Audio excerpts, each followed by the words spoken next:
अगर आप इस स्टोरी अर्थात कहानी को फील करना चाहते हैं तो कृपया ईयरफोन और हेडफोन का यूज करें। चलिए शुरू करते हैं। प्रस्तुत पाठ स्मृति लेखक श्रीराम शर्मा जी के द्वारा लिखित है। इस पाठ के माध्यम से लेखक ने अपने बाल्यावस्था के अविस्मरणीय घटना का वर्णन किया है, जिसमें उन्होंने सांप से लड़कर चिट्ठियों को सुरक्षा प्रदान किया था। आगे प्रस्तुत पाठ के अनुसार ठंड का मौसम गतिमान था। एक रोज शाम में जब लेखक अपने दोस्तों के साथ खेलकूद कर रहे थे, तभी एक आदमी ने उन्हें आवाज दी कि तुम्हारे भाई बुला रहे हैं। लेखक अपने छोटे भाई के साथ डरे समय घर की तरफ चल पड़ते हैं। लेखक के मन में किसी गलती के कारण पिटने का खौफ सता रहा था। जब लेखक अपने घर पहुँचे तो वे देखते हैं कि उनके बड़े भाई चिट्ठी लिख रहे हैं। तत्पश्चात लेखक को उनके बड़े भाई ने पत्रों को सौंपा तथा उन्हें मक्खनपुर पोस्ट ऑफिस में पोस्ट करने को कहा। लेखक और उनके छोटे भाई ने पत्रों को टोपी में रखा और अपने अपने डंडे पकड़कर चल दिए। वे लोग गांव से 4 जोजन दूर उस कुएं के पास आ पहुँचे, जहां पर एक भयंकर काला सांप मौजूद था। देखा जाए तो कुआं कच्चा तथा लगभग 24 हाथ गहरा था। पानी के नाम पर उस कुएं में कुछ भी नहीं था। वास्तव में जब लेखक और उसके सहपाठी स्कूल के लिए जाते थे, तब उस वक्त वे लोग कुएं में ढेला मारते और सांप की आवाज सुनकर मजे लेते थे। आज भी कुछ ऐसा ही दृश्य देखने को मिला। लेखक ने ढेला उठाया और एक हाथ से टोपी उतारते हुए सांप पर ढेला मार दिया। टोपी के हाथ में लेते ही तीनों चिट्ठियां कुएं में गिर पड़ी।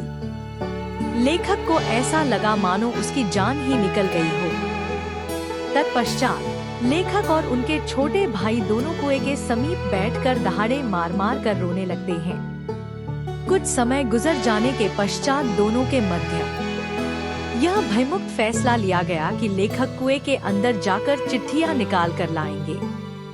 आगे प्रस्तुत पाठ के अनुसार उन लोगों ने धोतियों और रस्सियों में गांठें लगाकर एक बड़ी रस्सी तैयार की। तत्पश्चात रस्सी के एक छोर पर डंडा बांधा गया और उसे कुएं में डाल दिया। लेखक ने रस्सी के दूसरे छोर को लकड़ी से बांधकर अपने छोटे भाई के हाथ में थमा दिया। कुएं के अंदर सांप फन फैलाकर बैठा था। लेखक भी अपने साहस का परिचय देते हुए धीरे धीरे कुएं के अंदर उतरने लगे।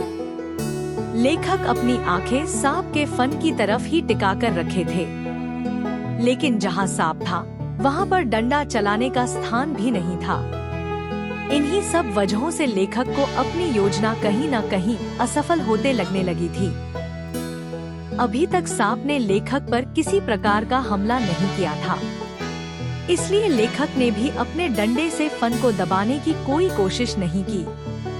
तत्पश्चात जो ही लेखक ने डंडे को सांप के दाईं ओर पड़ी चिट्ठी की तरफ बढ़ाया, सांप ने अपना विष डंडे पर छोड़ दिया।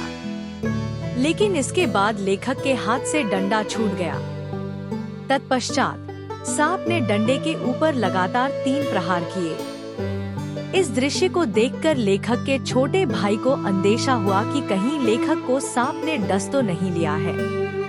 यह सोचकर लेखक का भाई चीखता है। आगे पाठ के अनुसार लेखक ने डंडे को पुनः उठाकर चिट्ठियां उठाने का प्रयत्न किया, परंतु सांप ने फिर से वार किया।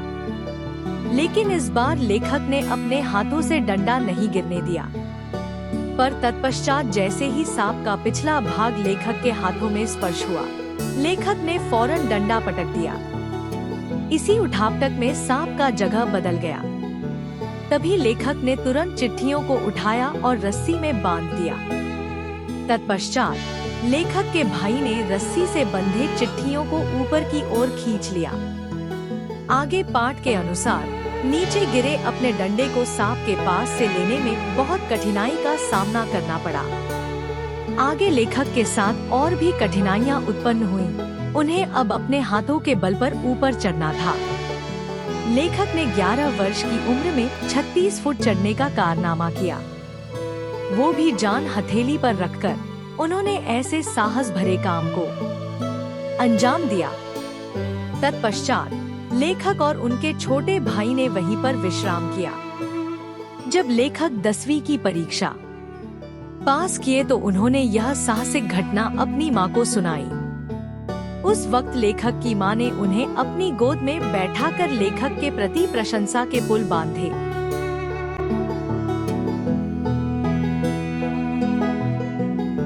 अगर आपको वीडियो अर्थात कहानी को सुनने में फील आई हो तो वीडियो को लाइक और चैनल को सब्सक्राइब करें। मिलते हैं अगले वीडियो में किसी अगले कहानी के साथ। तब तक के लिए प्रणाम।